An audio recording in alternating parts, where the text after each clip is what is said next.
Hi everyone, it's Peter from the Walking Tennis Association, and following on from some of our other exercises that are part of our warm-up routine or standalone exercise program, we're going to introduce you to a single leg hinge pattern.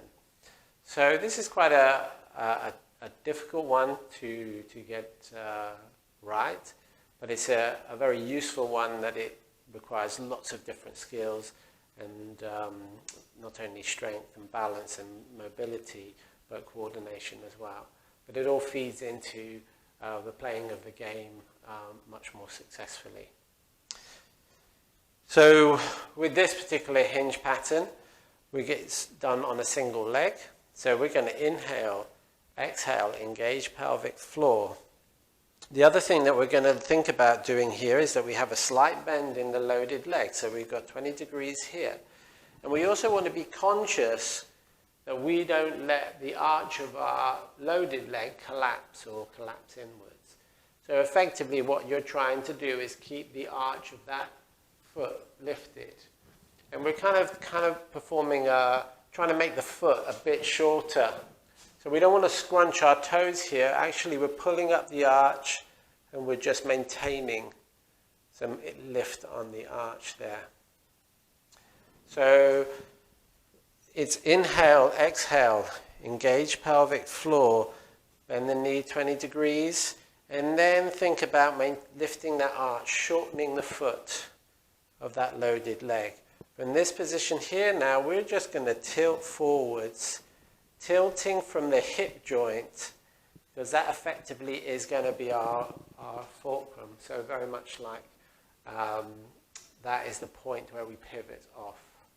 So from this position, we are tipped forwards into here, and now we're going to use particularly the glute of the loaded leg. We're going to really think about that contracting to bring us back to standing. Okay? And then we repeat on the other side. Inhale, exhale, engage pelvic floor. Short, bend the knee 20 degrees, shorten the foot. Keep the arch maintained at all times and reach forwards, tipping forwards from the hip joint. From that hip joint now, activate the glute and drive back up. So it'll look a little bit like this.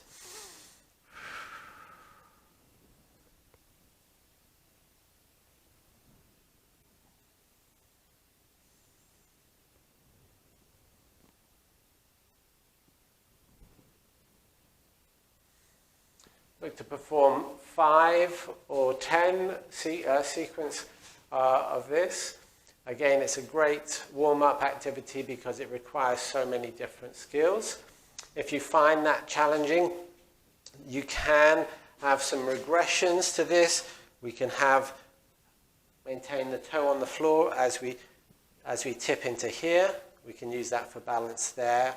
Or obviously, if you find that too challenging, then tipping forwards and just reducing the degree of tip, again, can help if you find that exercise too challenging. But it's a really good exercise, definitely a great one to work on in your own time and become more accomplished at.